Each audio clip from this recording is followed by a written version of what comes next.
All right. Recording has been started. Okay. Good evening, everyone. This is the coaches and coxswains meeting for the Quinsigamond Snake Regatta, which is hosted by the Quinsigamond Rowing Association. A few quick notes. This meeting will be recorded and placed on the Quinsigamond Rowing Association YouTube channel. In the event you want to go back and review some of the talking points, it's good to bring it back up and look at it. I apologize for my voice tonight. I've been battling a bit of a cold. It decided to abandon me on all evenings this one, so bear with me. I will try to make this as quick and painless as possible. So, the regatta is held out of the Donahue Rowing Center, located at 237 North Quinsigamond Drive, Shrewsbury, Mass.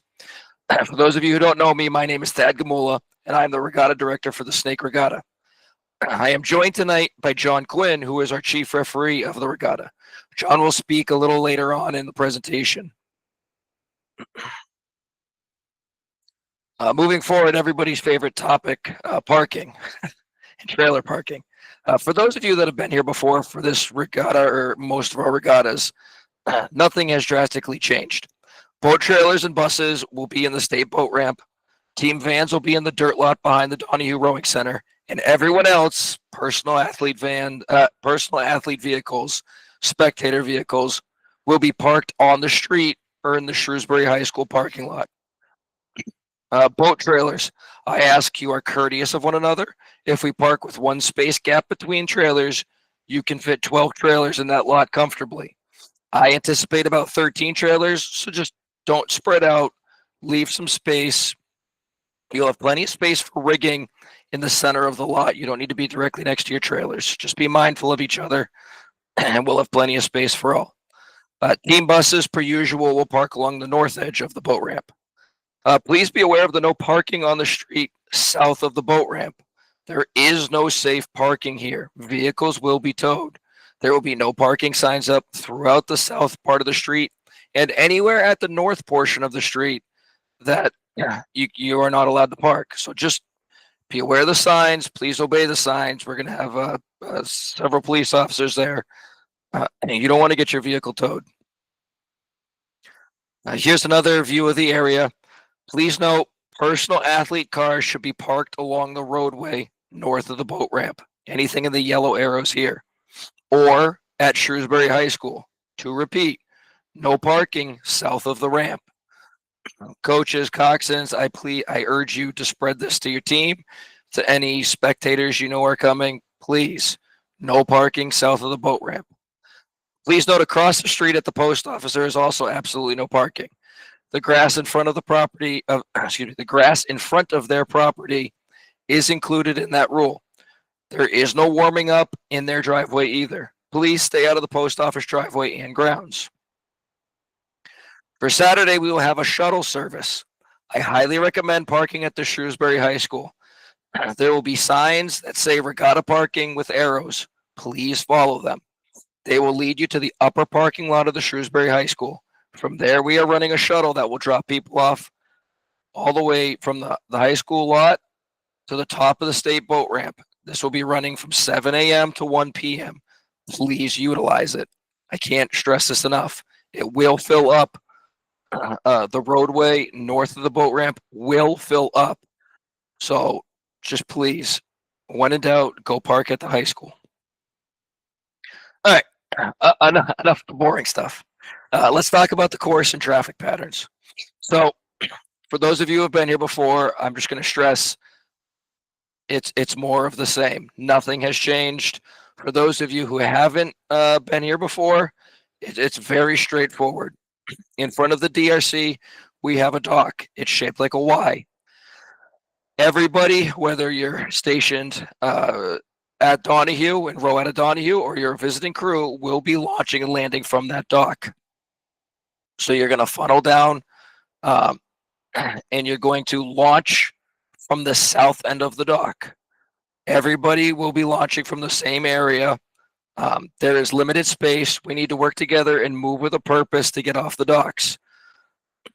Once you are on the water, it's a straight shot. There is a line of buoys down the middle of the lake. Coxswains, if you keep those buoys On your starboard side at all times, you will be all set. Remember the buoy down the middle of the lake. If they're on your starboard side at all times, you're good. So you're going to start. You're going to go south down the Shrewsbury shore.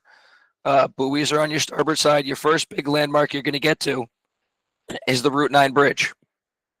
It's a large blue arch bridge. You're going to travel to the start, going under the first full arch from the Shrewsbury side. So if you're coming down, you're looking at it.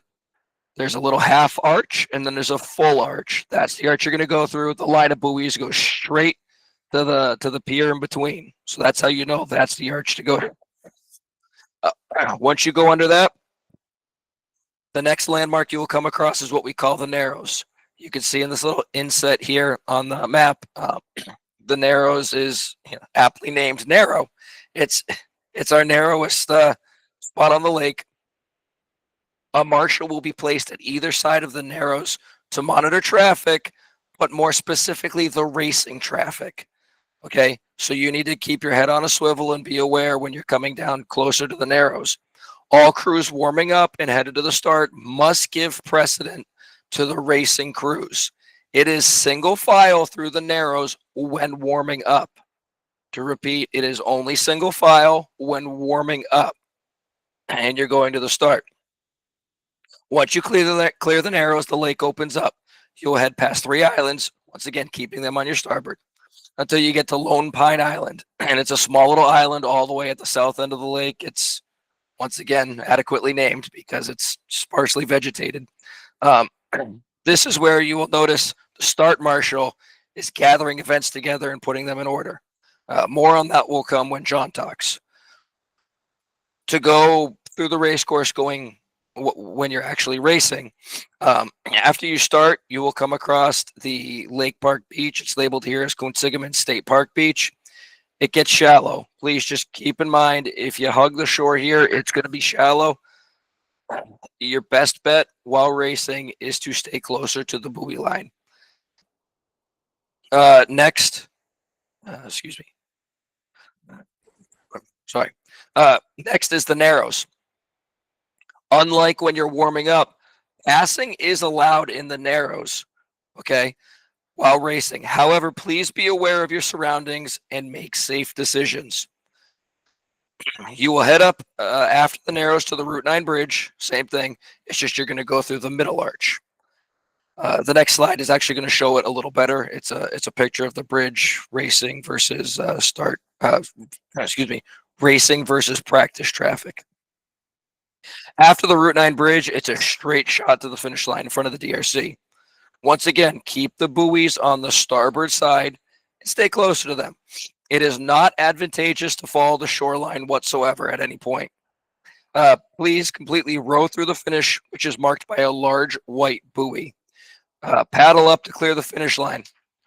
Crews will then turn their boat once they've paddled far enough away to clear the finish line, turn to the Shrewsbury shore, paddle across, and then back down to the north docks in front of the DRC. Once again, when landing, I ask you to be as quick as you can. There will be a line forming especially for some of the larger events, the events we have 20 plus boats, there will be a line for people to land. So please be quick on the docks. Hopefully, there we go. So this is the image of the Route 9 bridge. This is looking at it, looking north. So you're looking with racing traffic. You can see the dotted yellow line is essentially where the buoy lines are. You can see it's going to go straight to that pier. So that first full arch from the Shrewsbury side is how you're coming to the start, and the other one is how you're racing. It's really straightforward. It'd be difficult to go. You'd be putting your team in a massive disadvantage if you go through any other arch. This half arch closest to shore right here has all sorts of debris, shopping carts, anything you could want to hang up your boat. So just please go through the full arches. Okay, hopefully that was not too long-winded. My voice held out.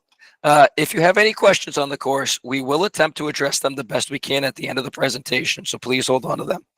Now I would like to pass it off to the chief referee, John Quinn, for his talking points. John? Yeah, good evening, everybody. There's a few things that, first of all, again, as always, the purpose of the referees is safety first and fairness second.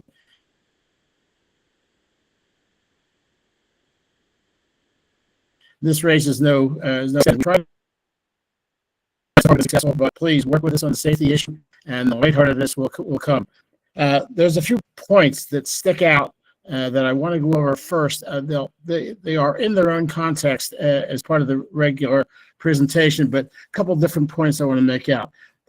Number one, Thad mentions you'll go by 3 islands once you get above the Route 9 bridge. Sometimes it can get a little confusing up there, especially if you are not from the Lake Quinsigamond area. If you have any concern about where you're going, buddy up with a local crew. Please wait until one of the local crews, the boat out of Donahue, leaves, and just buddy up with them. Say, Coxswain, can I tag along? Just common sense stuff. I'm sure they wouldn't mind, and just go up with them and you won't get lost. We won't have to come looking for you. Secondly, the other thing which does seem obvious, this race is highly automated. We are in a timing system. We have a professional timing system, and we rely on the accuracy of numbers. We can only see those numbers if you have a number on your bow and on the back of your bow person. Now, the way we determine that is I will be the starter. I will be the person that says finally go, and I'll go through that start in just a minute. But as you approach, I will have a spotter on the boat with me whose name is Dee. And I saw that Dee is on the meeting already. She's a candidate referee. And really, we don't want to get Dee upset. So please wear your numbers so that she knows who you are. Because without a number, we would be guessing who you might be. And if we're wrong on one number, we'll be wrong on several others. And we don't want to do that. The next thing is the no passing in the chute. As you approach the starting line, we want you to come down on a paddle. I'm working with 2 marshals at the start, one who will be right above us by about 150 meters or so, a seasoned referee who will also have a candidate with her, and they will put you in numerical sequence to approach us, and we want you to do that in about a 10-second interval. Their release onto the course with you is not your permission to race to the chute. We want you to come down to the chute at a paddle, and about 5 or 6 or 7 strokes before the race starts, before the starting line, I'll say go. Then you may begin to race at a racing pace. Without that distance, without that 10 seconds between boats, we again, everything's highly automated. We don't want to take a chance that we're going to miss somebody. At the end of the race, we speak to the issue. We have referees over the entire course, and there are penalties that we'll go over. We've been successful in not really having to utilize too many penalties, but they are there in the event something goes dramatically wrong. Unlike a straight sprint race, when we speak of an appeal, we do not mean a protest. The only thing that you will be appealing is the time penalty that will be assigned to you by one of the licensed referees for doing something wrong. Okay. Head racing is different from straight racing. There may be some overlap of oars occasionally, although this is a pretty straight course. So some of the subtleties of flat racing are not pertaining to the head race. So please don't expect us to hear every little thing that they wouldn't move over from me or whatever. This is not that kind of a race. This is a head race. It's a little bit different than a flat race. And then, let's see. If there's anything apart that we don't cover tonight, the referees will be meeting at the front dock and at the front porch of Donahue on Saturday morning at 7 o'clock. If you have any questions at all, please let us know. I'd rather you take a minute and get your questions resolved than go on the water and not knowing something, because again, safety first. Okay. Okay, the first thing we want to go over is the appeals are an appeal of time penalty given to the crew by a referee, and we'll go over the appeals. Not protest for an unseen action by another crew. They must be appeals of a time penalty must be reported to the regatta director. In other words, if you feel that you have been unquestionably given a wrong time penalty, you have to enter that appeal to Thad, whose picture you see there, at the Donahue Rowing Center in written form, and accompanied by a check for $50. And we will hear, a jury will hear all the appeals at the end of racing. We will not interrupt the racing to hear appeals. We will wait until the racing is over and we have a jury named, and that jury will sit and convene and go over the appeals with the information that are given to us, including testimony by the referee that gave the appeal, that gave the written penalty, and we'll come up with a decision which will be final, and then at that point in time the race becomes official. Okay, let's see. Appeal must be submitted to the regatta director, and appeals will be heard at the end of racing. Okay, Thad, next one please, if you would.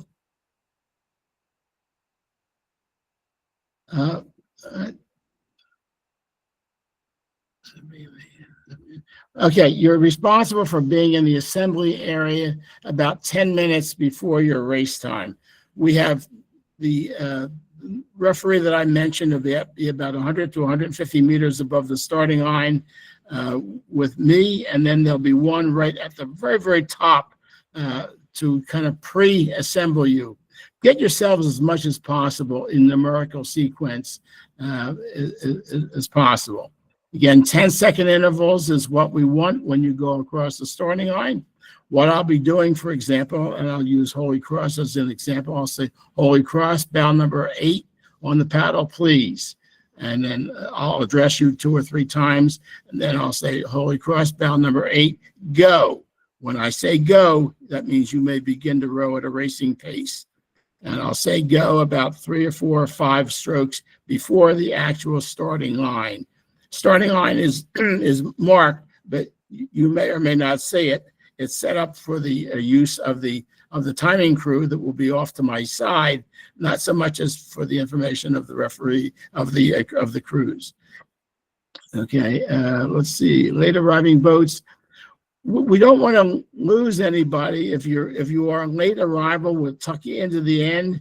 If you come 2 or 3 races later than the time that's on the schedule, you will probably lose your opportunity to race, because we basically open and close an entire category of racing once we feel that all the boats in a race have passed by. So please don't feel that you go by the time it's on the schedule. It's a brief schedule. It's only 2 hours long. Don't think you've got an hour or 45 minutes late.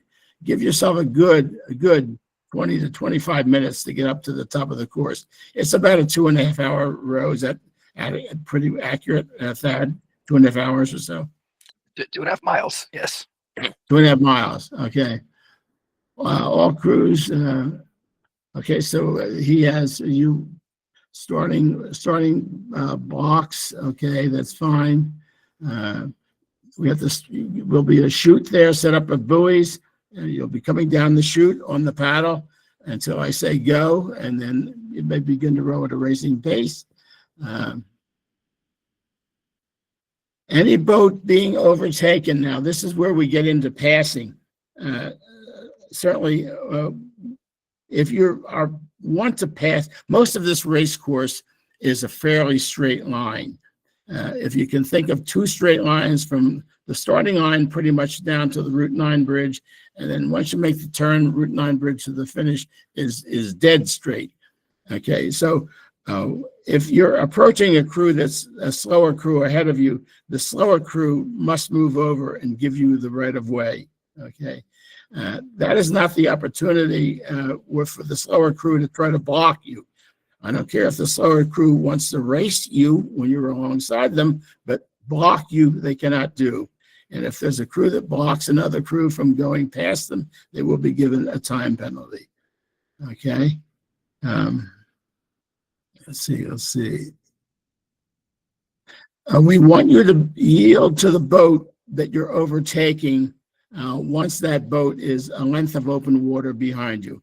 If you're going to be at the head of the Charles, it's just about the same period of distance as the Charles uses. Okay. Boats may proceed downstream with the restraint of round buoys. Okay, you can pass in the narrows, as Thad said. We will have a referee stationed at the bottom of the narrows, which is guiding the crews coming to the start, and there will be a referee stationed at the top of the narrows, which will guide crews coming down at a racing pace. Again, if you pass going through the narrows, it's plenty of room, but you cannot get too close to one another, and please don't crowd the upcoming lane, because that is the narrowest spot on the entire lake is right there. If you have a problem, although it doesn't say here, if you have a problem anywhere over the course, please, and you lose a rower, anyone, including a coxswain, stop rowing, please. We are stationed. We will have 7 referees on the water. We will be in radio communication. We will have safety people on the water, and we will get that person out. But we will save a lot of time if there's a boat sitting still in the water right next to a person who's dumped, rather than if the person that's dumped is just trying to swim around, trying to stay out of the way of oncoming crews. If you lose anybody for any reason, please stop rowing. And just that's the safety side. That's the safety side. That next one, I think we pretty much the penalties here. Interference. I think I pretty well described interference. We certainly don't want you to stop in front of a crew. We don't want you to try to. There can be something called aggressive passing too. Even though a crew in front of you might be reluctant to move over, don't try to go through them. They've got to move over for you to be able to safely pass. Both crews have a responsibility. Okay. Reckless endangerment, which would probably be what I just described there. 2 things that we get excited when we see. You might have a little bit of boats washing one another. You might have a little bit of clipping of oars as you go around a boat, around a corner. But oar-to-boat contact and oar-to-body contact are no-nos. We will absolutely deal with that in the harshest form. We don't want any conflicts at all. If you hit another boat with your oars, you are too close to that boat. One of you has to move. And the same thing, if you hit a person with your oar, you are way, way too close. That's a big safety issue. If there are any questions, I think that's pretty much self-explanatory. We have, by the way, we thankfully have never had, as far as I can recall, any incidents about this reckless endangerment, and we certainly don't want to start now, because it's the whole name of the game. Any questions? I'll be happy to answer them, or if you need anything elaborate on, I can do it on Saturday morning quickly, though, because we'll be in our own meeting. And just to echo John, excuse me, the missed buoy is a penalty just for the buoys that are going straight down the course. We have safety buoys out there marking shallows. If you're going between those, you're having a different issue happening. So those aren't the penalized ones. Okay. Thank you, John. Again. And that pretty much wraps up our presentation. If you do have a question and you want to ask it here, there is a question and answer function. If you look at the bottom right of your screen, there's 9 dots. If you click it, you'll find the question and answer function. You can go there and type whatever you want. If you don't want to ask a question tonight, that's fine. You'll find John and his referees. I'll be at the Donahue Rowing Center. They'll be on the porch. They're easily identifiable. Don't be afraid to go up and ask them a question. Please, don't hesitate to ask. Yeah. And while we wait for questions to come in, please check the Regatta Central site for all updates to the race schedule. I don't foresee any updates. I know the bow orders are currently on here now. Everything is updated and is readily available. For race day notices, I did set up a WhatsApp group for the coaches. So keep your eyes on your phones for those. A recording of this meeting will be available on the Quinsigamond Rowing Association YouTube channel. I will also post a link to it on Regatta Central for anybody who wants to go back and check it out. Let's see. I had a question there. All right. Yeah. When is the best time to drop a trailer the night before? So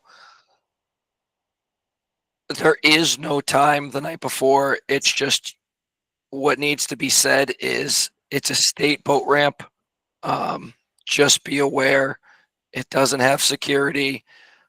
Truckers and everybody else uses it all the time. So if you're going to drop it off the night before, first off, we don't advise it, but we understand if you have to do what you got to do. Just make sure you tuck it away in the corner and just, make sure stuff's locked down. That's all. I know that's kind of a non-answer, but anybody else? Thad, will there be a dock master controlling flow to the? Yes, there should be a dock master. Yes. Yep. Okay. Was that a question? Just a minute. There's another question just came up about once you're. I didn't see it before it went off. That's all right. What did it say? Yeah, I'll read it. Once your crew is on the paddle and the referee says go, does this mean start your build, or should you be at race pace by the time the referee says go? All the above.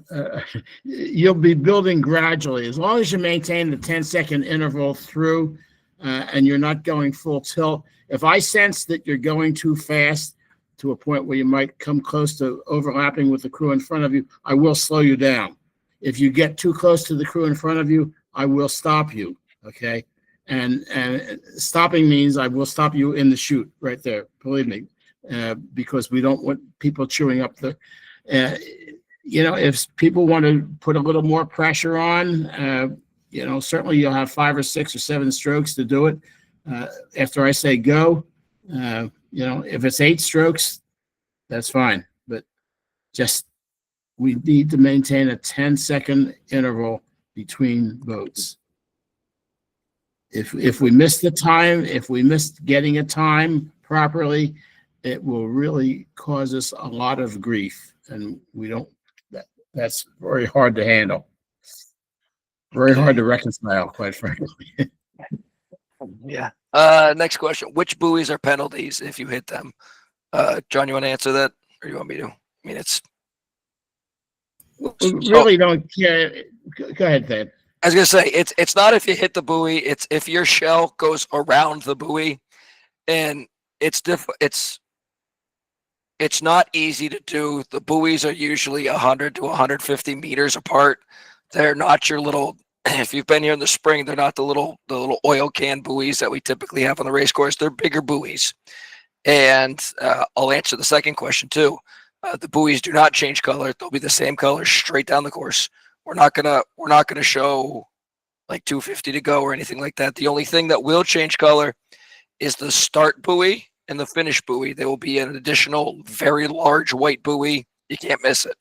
But it's the buoys going straight down the race course that separates the traffic going to the start versus racing traffic. That if you go around one of those buoys with your boat, not your oar, that will incur the penalty.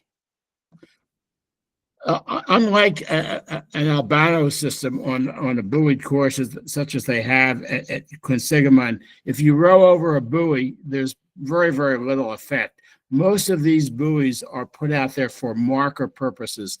If you hit one of them, it will knock an oar handle out of someone's hand. It will cause a crab. It will cause disruption within the boat. It would be to your own best interest not to hit any of the buoys. Although they aren't giant, they are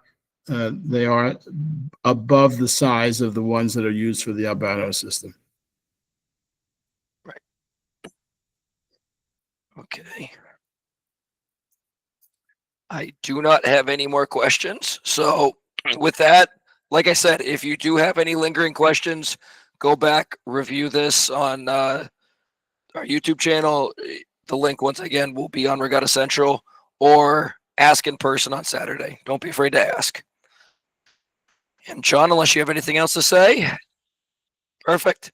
I thank everybody for attending, and we'll see you Saturday. The weather is currently looking fantastic, so we'll see you all then.